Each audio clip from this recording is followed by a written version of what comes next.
Les Européens ne croiraient plus en l'Europe, mais paradoxalement, l'identité européenne est devenue l'objet de bien des combats politiques. Alors, l'Europe est-elle blanche et chrétienne? Est-elle le berceau des droits humains et de la démocratie?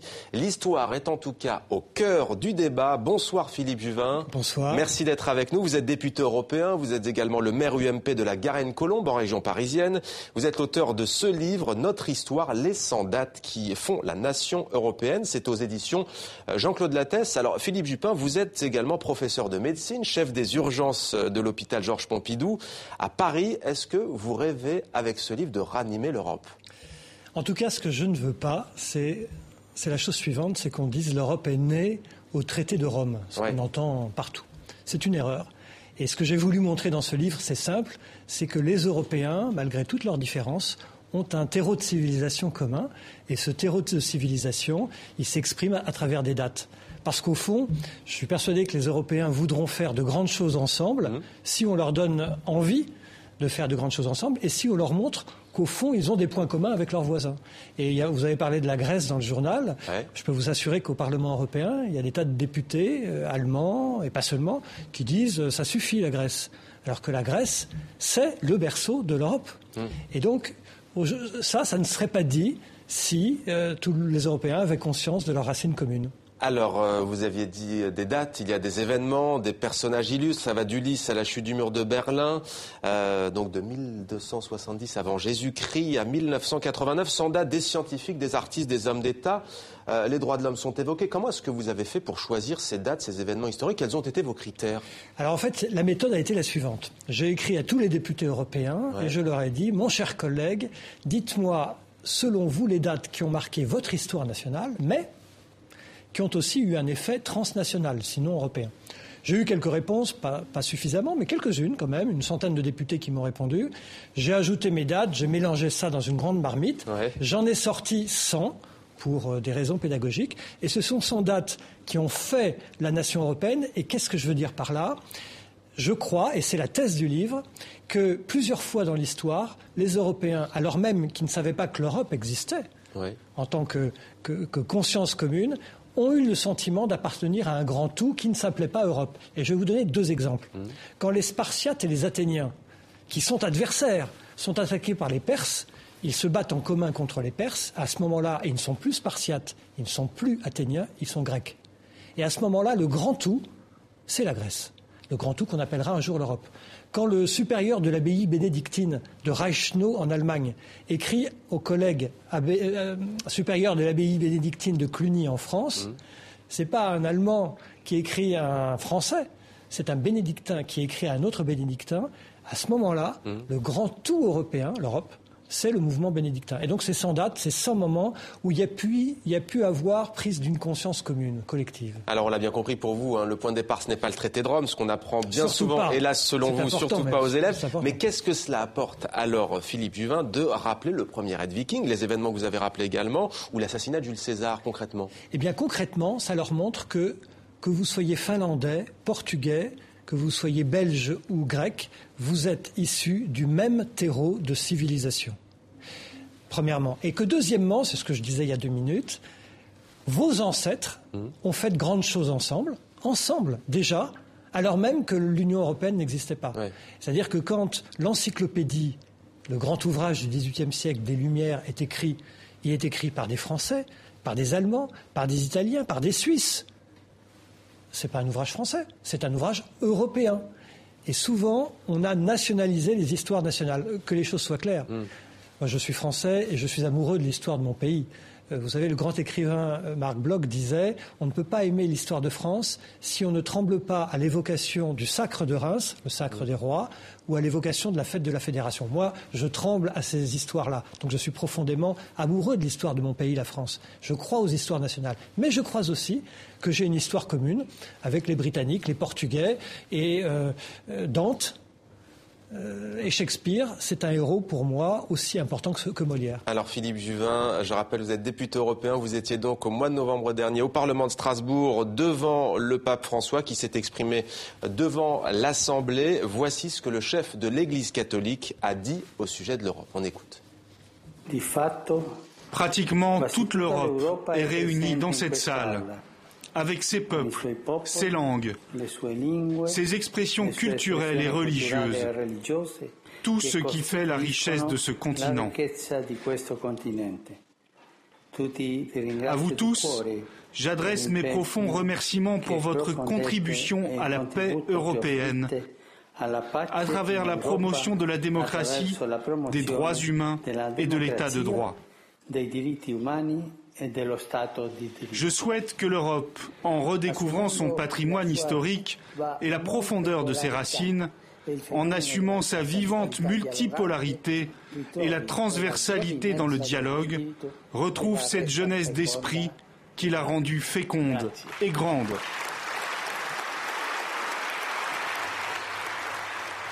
Philippe Juvin, député européen, quand on lit votre livre et quand on écoute le pape, on se dit, et je vous pose la question, est-ce qu'il ne faudrait pas aussi ouvrir l'histoire de l'Europe à des apports extérieurs d'un point de vue géographique, à des apports culturels et historiques?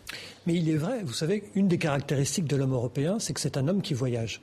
L'homme européen, il va voir les autres. Parfois pour leur voler des idées ou des biens. Ça a été le cas avec certains pans importants de la colonisation. On est allé voler, dérober. Aussi pour apporter aux autres un certain nombre de choses, pour conquérir, pour découvrir. C'est la grande différence avec la civilisation chinoise, qui il y a 2000 ans est une très grande civilisation, qui a des explorateurs, mais ces explorateurs ne vont pas vers l'autre pour apporter quelque chose, ils vont simplement pour voyager, ils rentrent chez eux et ils restent une puissance régionale. Or, la Chine est une très grande civilisation. Nous, les Européens, nous avons voyagé et nous avons rapporté de partout ce qu'il y avait de plus beau pour tenter d'en faire quelque chose de plus beau encore. Regardez Marco Polo. Marco Polo s'est ouvert au monde. Regardez les grands voyageurs qui sont allés en Amérique. Ils ont rapporté aussi de là-bas de grandes choses et ils ont peuplé. Ils ont contribué à peupler le continent nord-américain. Regardez simplement Ulysse qui découvre la Méditerranée en revenant de la guerre de Troie. Que fait-il? Il découvre le monde philosophiquement sous tous ses aspects. Donc nous sommes des voyageurs. Et le pape a raison de dire que nos racines historiques nous poussent à aller vers l'autre. La pire des Europes, ça serait une Europe qui se recroquevillerait sur des frontières avec cadenassées. L'Andalousie, la culture arabo-islamique, elle fait partie selon vous de la culture européenne? Mais bien entendu. L'islam a marqué l'histoire de l'Europe beaucoup moins, bien entendu, que l'Église catholique, qui est le ciment important du continent européen. Mais quand vous êtes en Espagne, quand vous allez à l'Alhambra, c'est impossible de ne pas comprendre ce qui s'est passé. Alors il est vrai que longtemps, l'Europe, qui s'est construite sur la Grèce, sur Rome, sur la chrétienté, a considéré les musulmans comme le danger. Les croisades, il fallait reconquérir le tombeau du Christ. C'est vrai. Mais nous avons aussi créé des liens entre le nord et le sud de la Méditerranée qui font partie de notre culture. Donc, encore une fois, j'insiste sur ce point, nous sommes les Européens des voyageurs et nous sommes ouverts aux autres. Oui. Et je crois à la capacité de ceux qui vivent en Europe de prendre ce qu'il y a de meilleur dans ce qu'ont vécu nos ancêtres, en particulier tous ces apports-là. Alors on connaît, monsieur le député, l'hymne officiel de l'Union européenne. Il s'agit bien entendu de l'Aude à la joie, dernier mouvement de la 9e symphonie écrite en 1823 par Ludwig van Beethoven. Mais il y a un autre hymne, peut-être le connaissez-vous, c'est en tout cas le plus francophone. Je vous propose d'écouter l'extrait d'une chanson qui date des années 80 et qui, à sa manière, se veut une sorte d'hymne alternatif européen.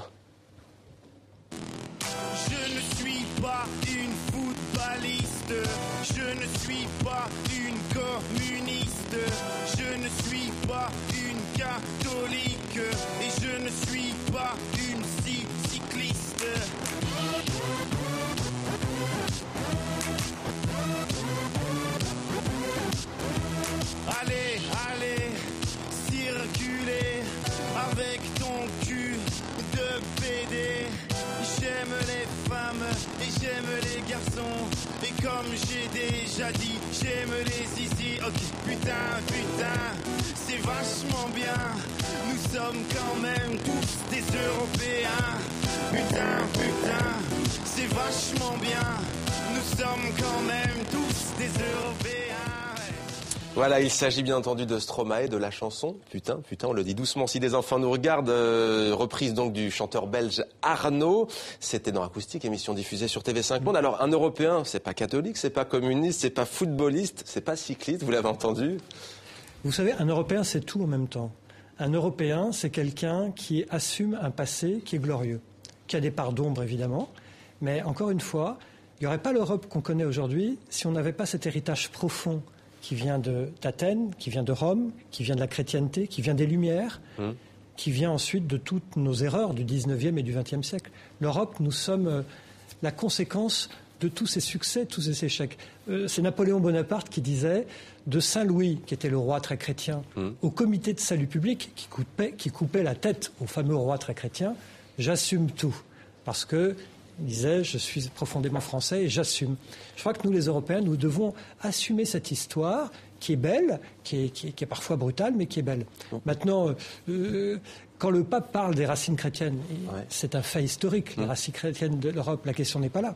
Mais ce qui est très intéressant, c'est de voir que la laïcité républicaine, qui est importante, la laïcité, c'est-à-dire la liberté de chacun de croire, de ne pas croire, au fond, la laïcité, quand on y réfléchit, elle est peut-être aussi la conséquence de la mixité entre cette philosophie inventée en Grèce et du catholicisme qui a créé ce libre arbitre.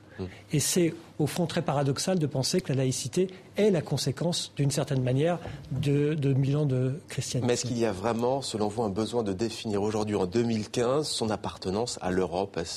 Moi, je crois qu'on ne peut pas être européen si on pense... l'Europe ne peut pas que se construire sur des directives et des règlements. Il faut de l'âme, il faut de la profondeur, il faut de l'épaisseur à ceux que vous êtes. Vous savez, la question de l'identité, je pense qu'elle est fondamentale. Moi, je rêve d'un moment où les bonheurs polonais ou les peines grecques soient des bonheurs français et des peines françaises. Il faut que nous partagions ces éléments-là. Et c'est en partageant à la fois une histoire ancienne, mais aussi un présent commun, que nous serons véritablement européens.